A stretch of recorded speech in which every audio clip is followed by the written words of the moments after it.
রাত্রেবেলা ভিড়ের জন্য মেলায় যাওয়া হয়ে ওঠে না। সকালবেলা একটা কাজে বেরিয়েছিলাম, তাই ভাবলাম মেলাটাও ঘুরে দেখি। এক কাজে দুই কাজ হয়ে যাবে। এই চুড়ির দোকানটা ছোট্টবেলার থেকে খুব প্রিয় আমার। এত সুন্দর সুন্দর চুড়ি হয়, দেখলেই লোভ লাগে।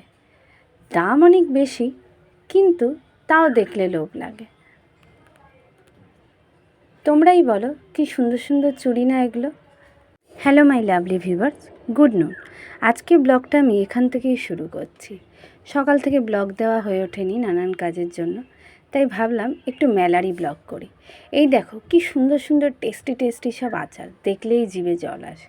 আর এখানে এত সুন্দর সুন্দর সফট টয়েস যে তুমি এই দোকানে ঢুকতে না চাইলেও তোমার পা আপনা আপনিই থেমে যাবে। তাই ঝটপট ছেলেমেয়ের জন্য দুটো সফট টয়েস কিনে নিলাম। দেখো ওরা কি খুশি। কেমন আছে? আমার ভিডিওটি যদি ভালো লাগে এইটা তো তাহলে সবজি। অবশ্যই একটা কেমন আছে সাবস্ক্রাইব বাবা? করবেন। Thank you. তোর কেমন লেগেছে?